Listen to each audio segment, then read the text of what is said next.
मेरा सभी को नमस्कार। मित्रों, मैंने आपको पिछले वीडियो में बताया था कि आपके लिए मैंने एक व्हाट्सएप पर ग्रुप बनाया है। आपको डिस्क्रिप्शन में मिल जाएगा उसका लिंक। आप उसको व्हाट्सएप ग्रुप में मेरे जुड़ जाइए और आपको 24 घंटे के अंदर मेरी वीडियोस को देखिए। अगर कोई भी क्वेश्चन का उत्तर नहीं मिलता तो वहीं पर उसको जवाब दिया जाएगा। आपको डिस्क्रिप्शन में लिंक दे दिया है, बाकी आपकी इच्छा पर निर्भर करता है। अब जैसा हमने कहा था कि हम भारत के भूगोल की ओर अग्रसर हो गए हैं, तो अब हम भारत के भूगोल पर जा चुके हैं। आज हम बात करेंगे हिमालय की। हिमालय एक बहुत विस्तृत अध्याय है जिसके बनाने के लिए हमें क्या 2 वीडियोस लग सकते हैं। तो सबसे पहले हम बात करेंगे हिमालय की रचना की। हिमालय के बारे में हमने बताया था कि हिमालय नव काल में बना है, यानी कि हिमालय से पहले दक्षिण का प्रायद्वीप बन चुका था। हिमालय की संरचना टैथिस नाम के सागर से हुई थी। जब 2 द्वीप टूटे थे, ऊपर अंगारा लैंड और नीचे गोंडवाना लैंड, तो बीच में समुद्र बना था। दोनों तरफ से नदियों का प्रवाह होता था उस समुद्र के अंदर, जिससे क्या होता था, अवसाद इकट्ठा हुआ और एक प्लेट जो इंडो ऑस्ट्रेलियाई प्लेट, जो नीचे की प्लेट थी गोंडवाना लैंड की, वो नीचे और सामने संपीड़न पर लगा। दोनों प्लेट एक दूसरे के सामने आ गई। वलन पड़ने से वो हिस्सा समुद्र का ऊपर उठ गया। उस ऊपर हिस्से से ही बना हिमालय। तो हिमालय का हम 4 भागों में विभाजन करते हैं। पहला भाग हम बोलते हैं ट्रांस हिमालय। ट्रांस हिमालय का मतलब होता है पार का हिमालय। ये हिमालय का वो हिस्सा है जिसकी रचना हिमालय के बनने से पहले हो गई थी। यानी कि ट्रांस हिमालय हमारी इंडो ऑस्ट्रेलियाई प्लेट का हिस्सा नहीं है। जो आप लाल कलर का देख रहे हैं ऊपर नक्शे में, देखिए आप लाल कलर की जो आप सीमा देख रहे हैं, ये ट्रांस हिमालय है। ये वास्तव में हमारी प्लेट का हिस्सा नहीं है, ये यूरेशियाई प्लेट का हिस्सा है। इसका मतलब ये हुआ कि ये यूरेशिया की प्लेट ऊपर है, नीचे इंडो ऑस्ट्रेलियाई प्लेट है। ध्यान से सुनना आप, नीचे है इंडो ऑस्ट्रेलियाई प्लेट और ऊपर है यूरेशियाई प्लेट। यूरेशियाई प्लेट का हिस्सा है ट्रांस हिमालय, इसीलिए इसको पार का हिमालय बोलते हैं। जबकि मेन मुख्य हिमालय शुरू होता है बृहत हिमालय से, जहां से आप हरी लाइन देख रहे हैं, यहां से मुख्य हिमालय शुरू होता है। इसका विस्तार अगर आप देखेंगे तो पश्चिम की तरफ, कश्मीर के रीजन में देखिए आप, पश्चिम की तरफ ये तकरीबन 400 किलोमीटर लंबा है। देखिए आप, चौड़ा 400 किलोमीटर चौड़ा है। ध्यान से देखिए इसकी चौड़ाई को। जैसे आप पूर्व की तरफ आते हैं तो इसकी चौड़ाई घटती जाती है और अरुणाचल आते आते ये चौड़ाई मात्र 150 किलोमीटर तक रह पाती है। आप मानचित्र में भी आपको नजर आ रहा होगा, ध्यान से देखिए आप, ये 400 किलोमीटर से घटते घटते ये 150 किलोमीटर तक की दूरी पर, चौड़ाई पर आ जाता है। आज हम बात करेंगे, पहले हम इसके विभाजन की बात करते हैं। सबसे ऊपर का हिस्सा आपको नजर आ रहा होगा ट्रांस हिमालय का। ट्रांस हिमालय के जो निर्माण हुआ वो हुआ अवसादों से निर्मित हुआ, क्योंकि ये पहले से ही निर्मित हो गया था। हिमालय की रचना से पहले ही ईओसीन, जो आप काल देखेंगे पिछले वीडियोस में मैंने आपको बताया है घटनाक्रम काल के, वहां पर ये पहले ही निर्मित हो गया था। यानी कि हमारे मुख्य हिमालय बनने से पहले ही ट्रांस हिमालय की रचना हो गई थी। इस ट्रांस हिमालय में 3, ऊपर आप कश्मीर में देखेंगे 3 पर्वत श्रेणियां हैं। सबसे ऊपर है काराकोरम, देखिए आपको ऊपर नजर आ रहा होगा काराकोरम, लाल कलर में आपको ये काराकोरम की चोटी सबसे ऊपर नजर आ रही होगी। काराकोरम K2, देखिए भारत की सबसे ऊंची चोटी की अगर आप बात करेंगे तो K2 गॉडविन ऑस्टिन है, पर वास्तव में वो भारत में नहीं है। ये हिस्सा भारत के कब्जे में नहीं है। काराकोरम मतलब K2 गॉडविन ऑस्टिन, वो चोटी यहां पर है K2, और वो भारत का हिस्सा नहीं है। काराकोरम पर ही है दुनिया का सबसे ऊंचा ग्लेशियर, काराकोरम खुद है। ये ग्लेशियर और झील पर मैं एक वीडियो अलग से बनाऊंगा। मैंने कहा आपको हिमालय विस्तृत क्षेत्र है, झीलों पर, ग्लेशियर पर और साथ ही साथ दर्रों पर एक अलग वीडियो भी बनाया जाएगा। इसके बाद अगला वीडियो वही होगा। काराकोरम यहां पर देखिए आप, यही है 86,8,611 किलोमीटर ऊंची, 8,611 मीटर ऊंची चोटी। माउंट एवरेस्ट के बाद सबसे ऊंची चोटी यहीं पर है। हालांकि औसतन ये बृहत हिमालय से ज्यादा ऊंचे नहीं है, लेकिन फिर भी कुछ चोटियां यहां पर अत्यंत ऊंची हैं। काराकोरम उन्हीं ऊंची चोटियों में शामिल है। जब आप नीचे की तरफ जाते हैं, जो हिस्सा भारत में नहीं है, ये हिस्सा यहां पर पड़ता है सियाचिन ग्लेशियर यहां पर पड़ता है। ग्लेशियर की स्टोरी हम बाद में बताएंगे आपको। और यहीं पर नीचे अगर आप जाएंगे तो यहीं पर पड़ता है कारगिल का क्षेत्र। ये हिस्सा एक बॉर्डर है, आपको पता है कारगिल, भारत और पाकिस्तान का ये बॉर्डर का सीमा, ये कारगिल का क्षेत्र पड़ता है। ये पार हिमालय है, हाँ, ट्रांस हिमालय की हम बात कर रहे हैं। तो ये क्षेत्र आपको नजर आ रहा होगा। और ये देखिए काराकोरम इस तरह से आगे गया। काराकोरम के बाद आप नीचे देख रहे होंगे, काराकोरम के नीचे ये जो पर्वत श्रेणी आपको नजर आ रही है, ये है लद्दाख पर्वत श्रेणी। लद्दाख का तो आपने नाम सुना होगा, भारत का सबसे बड़ा जिला था, अब तो केंद्र शासित प्रदेश बन गया है। ये लद्दाख की श्रेणी है। नीचे देखिए आप, कई बार परीक्षा में इनका क्रम पूछा जाता है। सबसे ऊपर काराकोरम, ये तीनों ट्रांस हिमालय की चोटियां हैं, पर्वतमालाएं हैं। काराकोरम, फिर लद्दाख, और उसके नीचे है जास्कर की श्रेणी, उसके नीचे है जास्कर की श्रेणी। लद्दाख में देखिए आपका लेह, एक शहर पड़ता है लेह, वो पड़ता है। ठीक, ये है लेह, यहां पर देखिए आप लद्दाख, इस पर्वत सीरीज का नाम है लद्दाख। उसके नीचे आपको दिख रही होगी जास्कर। जास्कर पर्वत श्रेणी सबसे दक्षिण में है। ट्रांस हिमालय की 3 प्रमुख चोटियां। लद्दाख पर्वत श्रेणी आगे जाकर के तिब्बत में जाकर के विलुप्त हो जाती है, नजर नहीं आती है, पर बाद में वो कैलाश के नाम से चलती है। देखिए कैलाश सीरीज, ये ट्रांस हिमालय का ही हिस्सा है कैलाश। आपने नाम भी सुना होगा कैलाश मानसरोवर। मानसरोवर यही वो क्षेत्र है यहाँ पर। और इसी मानसरोवर से मैं आपको बता दूं सिंधु नदी निकलती, सिंधु नदी भी निकलती है, ब्रह्मपुत्र भी निकलती है, सतलज भी निकलती है। नदियों के तंत्र के बारे में भी हम आपको पढ़ाएंगे। फिलहाल आप ये जान लीजिए कैलाश पर्वत श्रेणी है ट्रांस हिमालय की, यहीं से निकलती हैं सिंधु, ब्रह्मपुत्र और सतलज, कैलाश मानसरोवर। सिंधु नदी यहां से निकलने के बाद किस दिशा में जाती है? सिंधु नदी यहां से निकलती है और उसके बाद वो जास्कर, ध्यान से देखिए, जास्कर और लद्दाख के बीच में बहती हुई जाती है। उसी के किनारे पर है लेह, बाईं तरफ उसके लेह पड़ेगा, यानी कि लद्दाख पड़ता है। देखिए यहां पर लेह पड़ेगा। तो ये देखिए आप, ये है सिंधु नदी, ये छिम्बादुंग ग्लेशियर से निकलती है कैलाश में। और ये देखिए मैंने यहाँ पर दिखाया है इसको, इस तरह से जाती है सिंधु नदी, देख रहे हैं आप सिंधु नदी। और ऊपर अगर आप देखेंगे, ये जो लद्दाख और काराकोरम के बीच का क्षेत्र है, लद्दाख और काराकोरम के बीच का क्षेत्र, यहाँ से बहती है श्योक नदी, ये तिब्बत से आती है श्योक नदी, और ये यहाँ कर मिल जाती है सिंधु में। सिंधु की सहायक नदी है श्योक नदी। ये मैंने आपको दिखाने के लिए बता दिया सिंधु नदी के बारे में। अब हम बात करेंगे बृहत हिमालय की। देखिए जो ट्रांस हिमालय है, इसकी औसतन चौड़ाई मैं आपको बता दूं कितनी है। ये तकरीबन 45 किलोमीटर का क्षेत्रफल में है, 45 किलोमीटर इसकी चौड़ाई है, 45 km। ये है ट्रांस हिमालय का क्षेत्र जो यूरेशिया प्लेट का हिस्सा है। अब मैं बात करूंगा बृहत हिमालय की। बृहत हिमालय मतलब सबसे ऊपर का हिमालय। बृहत हिमालय के बारे में मैं आपको बता दूं पहले तो, इसकी औसतन ऊंचाई है 6100 किलोमीटर।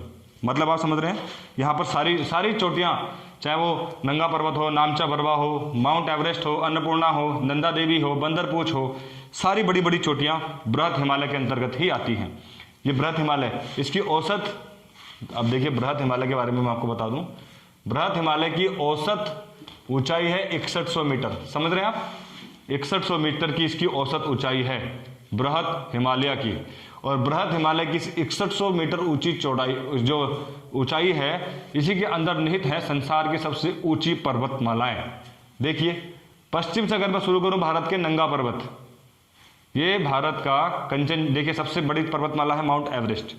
दूसरे पर आती है K2 Godwin Austen, Karakoram Godwin Austen, यहां पर बिल्कुल पीओके में। अब पीओके को हम अपना हिस्सा मानते हैं। अगर आपसे परीक्षा में पूछा जाए भारत की सबसे ऊंची चोटी का नाम, तो आप K2 गॉडविन ऑस्टिन लिखेंगे। अगर आप कंचनजंगा करते हैं तो इसका मतलब आप K2 गॉडविन ऑस्टिन को भारत का हिस्सा नहीं मानते, यानी कि आप उसको पाकिस्तान ऑक्यूपाइड कश्मीर ही मानते हैं, जो देशभक्ति के खिलाफ जाएगा। तो आपको इसको K2 गॉडविन ऑस्टिन को भारत का हिस्सा ही मानना पड़ेगा। परंतु वास्तविक स्वरूप अगर आप इसका देखें तो ये भारत में नहीं है। अब हम बात कर रहे थे बृहत हिमालय की, तो हमने ये बात बताई आपको, सबसे ऊंची चोटी है एवरेस्ट, फिर K2 गॉडविन ऑस्टिन, तीसरे नंबर पर है कंचनजंगा और चौथे पर है नंगा पर्वत। देखिए आप नंगा पर्वत, ये बृहत हिमालय की, ये जो आपका हरी पट्टी नजर आ रही है, ये तकरीबन 80 किलोमीटर चौड़ी है। हालांकि आपको ट्रांस हिमालय ज्यादा विस्तृत दिख रहा होगा, पर ट्रांस हिमालय और इसके बीच में एक जोन है, ट्रांस हिमालय और बृहत हिमालय के बीच में एक जोन है। उस जोन को हम सचर जोन बोलते हैं। क्या बोलते हैं मित्रों? Suture zone. परीक्षा में पूछे जाते हैं कई बार, ये सचर जोन बोलते हैं हम ट्रांस हिमालय और बृहत हिमालय के बीच के क्षेत्र को, या इस लाइन को। अब ये 80 किलोमीटर, सॉरी ये इसकी जो, माफ करना मैं आपको बता देता हूं दोबारा से, बृहत हिमालय की जो चौड़ाई है वो 25 किलोमीटर है, मात्र 25 किलोमीटर का क्षेत्र है। 6100 मीटर इनकी औसत ऊंचाई है। और साथ ही साथ मैं आपको बता दूं कि ये 25 किलोमीटर चौड़ा है। और एक चीज और इसमें मैं ऐड कर दूं कि यहां पर ऊंचे पर्वत होने की वजह से बड़ी बड़ी जो आप पेड़ पौधे की बात करते हैं वो नहीं पाए जाते, बर्फ पड़ी रहती है इन क्षेत्रों में। एक हिम पॉइंट होता है ना, हिम रेखा, 4400 मीटर तकरीबन होती है हिम रेखा, जिसकी हमने बात करी थी पिछले अध्याय में। 4400 मीटर ऊंचाई के बाद तापमान इतना गिर जाता है कि पानी बर्फ बन जाता है, वो हिम रेखा यहाँ पर काम करती है। यानी कि 6100 मीटर औसत ऊंचाई है, यानी कि 4400 मीटर से ऊंचाई पर जितने भी पर्वतमालाएं होंगी वो सारी की सारी बर्फ से ढकी होंगी। तो ये बृहद हिमालय पूरा बर्फ से ढका रहता है। यहाँ पर ये निर्जन क्षेत्र है, ज़्यादा आबादी नहीं रहती। इतने ठंडी दशाओं में जहाँ पर 0 डिग्री सेल्सियस से भी कम तापमान हो, जनसंख्या यहाँ पर नहीं मिलती। विरल ही जनसंख्या यहाँ पर मिलती है इनकी घाटियों में, छोटी छोटी जगहों पर जो नीचे हों, जहाँ पर सूरज की किरणें परस्पर पड़ें। इन जगहों पर ज़्यादा जनजातीय समूह रहते हैं, जैसे गद्दी, जद्दा, वही ज़्यादातर यहाँ पर निवास करते हैं। ये देख रहे हैं आप, ये हरा क्षेत्र, इस हरे क्षेत्र की प्रमुख चोटियों में देखिए आप, अगर आप हिम रेखा की बात करेंगे तो हिम रेखा यहाँ पर 4400 मीटर ऊंचाई पर मिल जाती है, जबकि यहाँ पर 5100 मीटर ऊंचाई पर मिलती है। यानी कि पश्चिम की तरफ हिम रेखा अत्यधिक ऊंचाई पर है, यानी यहाँ 5100 मीटर की ऊंचाई के बाद बर्फ बनना शुरू होती है। पूरब की तरफ 4400 मीटर की ऊंचाई पर होती है।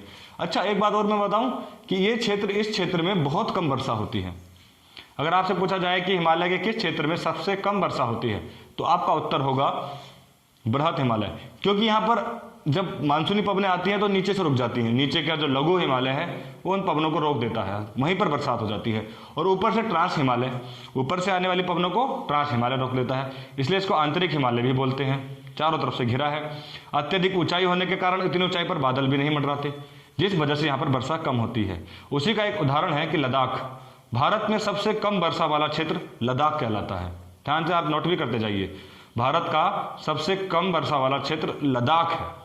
सुना आपने, सबसे कम वर्षा वाला क्षेत्र है लद्दाख। उसको शीत मरुस्थल भी बोला जाता है, शुष्क है, बिल्कुल बरसात नहीं होती इस क्षेत्र में, लद्दाख के क्षेत्र में, ये वाला क्षेत्र। और नीचे बृहद हिमालय, भारत का सबसे कम वर्षा वाला क्षेत्र है बृहद हिमालय। देखिए अब मैं बताता हूं इसमें क्या होता है। जो नदियां हिमालय से पहले बन गई थी, यानी कि बृहद हिमालय बनने से पहले जो नदियां थी जिनका अवसाद टेथिस सागर में गिरता था, जैसे ब्रह्मपुत्र, सिंधु, ये वास्तव में तब दक्षिणवर्ती नदी थी, इनका फ्लो दक्षिण की ओर होता था। इन नदियों को परवर्ती नदी कहा जाता है। आप ध्यान से शब्द को भी सुन लीजिए, कई बार आपने सुना होगा परवर्ती नदी। परवर्ती नदी से तात्पर्य यह है कि हिमालय की रचना से पूर्व की नदी, जब हिमालय की रचना नहीं हुई थी उससे पहले से बह रही हैं, और इनका ज्यादातर प्रवाह दक्षिण की ओर था। सुन रहे हैं आप, दक्षिण की ओर था। गंगा भी उनमें से एक नदी थी, गंगा, ब्रह्मपुत्र, सिंधु, सतलज। लेकिन क्या था, ट्रांस हिमालय के बाद जब ये बृहद हिमालय का हिस्सा ऊपर उठने लगा, ट्रांस हिमालय पहले से ही निर्मित था, ये जो वलित पर्वत था, ये जब यूरेशिया की प्लेट, जब नीचे की प्लेट यूरेशिया की प्लेट से टकराई, ये जो नीचे की प्लेट है इंडोस्टेलाई प्लेट, जब इधर को ऊपर की ओर खिसकी, उत्तर पूर्व की ओर, आज भी खिसक रही है, हिमालय भी ऊपर बढ़ता जा रहा है, तो टकराई तो क्या हुआ, ये क्षेत्र ऊपर को उठ गया। जो हरा वाला आप क्षेत्र देख रहे हैं, ये क्षेत्र ऊपर को उठ गया। तो जो नदियां दक्षिण की ओर प्रभावित हो रही थी, दक्षिणवर्ती नदी जिनको मैं बोल रहा हूं, परवर्ती नदी को ही दक्षिणवर्ती नदी भी कहा जाता है, क्योंकि उनका फ्लो दक्षिण की ओर था। जब ये नदियां ऊपर उठी तो क्या हुआ कि ऊपर उठने से नदी गुरुत्वाकर्षण बल के खिलाफ नहीं जा सकती, पहाड़ को क्रॉस करके नहीं जाएंगी, तो उन्होंने अपना रास्ता बदल लिया। जैसे सिंधु नदी की अगर मैं बात करूं, सिंधु नदी यहां से निकलती थी, उसका फ्लो था नीचे की ओर, नीचे की ओर, दक्षिणवर्ती नदी थी वो। लेकिन ये हिस्सा अचानक ऊपर उठ गया, हरा वाला क्षेत्र ऊपर उठ गया। ऊपर उठने से क्या हुआ कि नदी यहां पर नहीं बह पाई। नदी ने क्या किया, अपना एक अलग ही रास्ता बना लिया इधर ऊपर की ओर, जहां से उसको नीचे को बल मिला, वहां से वो चल पड़ी। तो यहां से सिंधु नदी ऐसे नीचे को ढलान बनाते हुए, दर्रा बनाते हुए निकल गई। ऐसे ही सिपकिला दर्रा बनाते हुए सतलज भी इसी के पैरेलल निकल गई।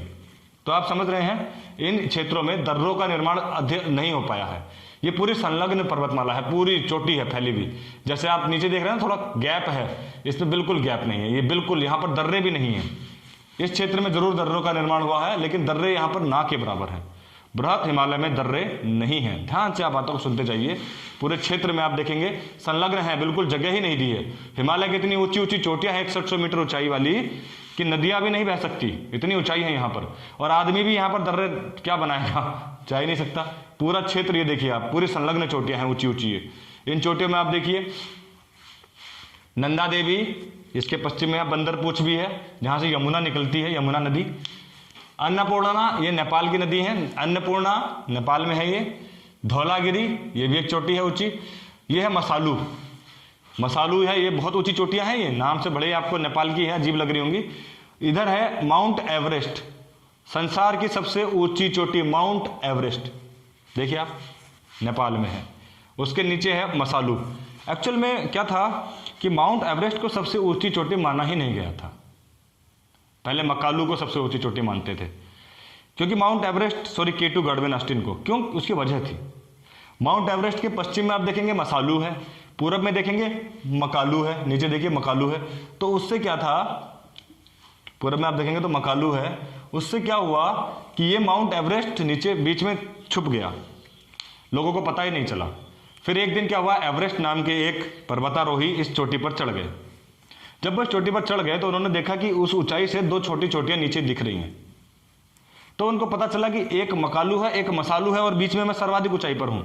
तब उन्होंने इसकी खोज की, माउंट एवरेस्ट। तब से इसका नाम पड़ा माउंट एवरेस्ट। अब आप कहानी समझ रहे होंगे। माउंट एवरेस्ट के बाद ऊंची चोटियों में शामिल है कंचनजंगा, सिक्किम में पड़ता है ये। कंचनजंगा सिक्किम में पड़ता है। कंचनजंगा भारत के भूभाग के अंतर्गत आता है। 8,596 मीटर इसकी ऊंचाई है, सबसे ऊंची चोटी है।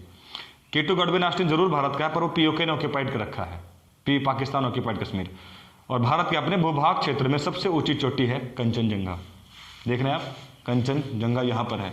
इसके बाद इन चोटियों का और विस्तार आगे हुआ है। ये चोटियां आगे जाकर आप देखेंगे तो यहां से नामचा बरवा चोटी मिलती है ऊपर आगे जाकर के, जो इसका सबसे पूर्वी चोटी है, नामचा बरवा। ये बृहत हिमालय की ही चोटियां हैं, नामचा बरवा। एक और बहुत ऊंची चोटी है नामचा बरवा, ये बृहत हिमालय का ही हिस्सा है, नामचा बरवा। तो आप देख रहे हैं बृहत हिमालय। उसके बाद देखिए बृहत हिमालय में एक ऐसा ढाल आ जाता है, नीचे को जाती है। नीचे को आप देख रहे हैं, ये नागा हिल्स, मणि हिल्स, यहाँ पर नीचे को चली जाती है रास्ता बना के ये नदी, ये हिमालय रेंज नीचे चली जाती है। तो यहाँ पर एक गार्ज बनता है, जैसे आप नदी ने पर एकदम से मोड़ लिया तो नीचे खड्डा बन जाता है, गार्ज बन जाता है मोड़ लेती। ऐसे ऊपर भी गार्ज बनता है, ऊपर भी देखेंगे तो ऊपर भी एक गार्ज बनता है। जब ऐसे मोड़ लेती है ना पर्वत श्रृंखलाएं, नीचे को ऐसे कट मारती हैं तो एक खड्डा बन जाता है। पश्चिम में ये कहलाता है सिंधु गार्ज, पश्चिम में ये कहलाता है सिंधु गार्ज। देख रहे हैं आप, सिंधु गार्ज। वहीं पूरब में ये कहलाता है दिहांग गार्ज। यहाँ दिहांग नदी बहती है, तो पूरब में ये कहलाता है दिहांग गार्ज। तो ये था बृहत हिमालय का क्षेत्र। बृहत हिमालय को लघु हिमालय से जो अलग करता है वो करता है main central thrust, MCT, main central thrust. आप इस बात को नोट कर लीजिए, बृहत हिमालय को लघु हिमालय से अलग करता है मेन सेंट्रल थ्रस्ट। तो मित्रों, ज़्यादा वीडियो लंबी ना हो, इसका अगला हिस्सा हम अगले वीडियो में आपको बताने वाले हैं। फिलहाल आपको ये वीडियो कैसा लगा आप मुझे कमेंट बॉक्स में ज़रूर बताइएगा। लघु हिमालय और शिवालिक हिमालय की बात हम अगले अध्याय में करेंगे। आप लगातार चैनल को देखते रहिए। धन्यवाद।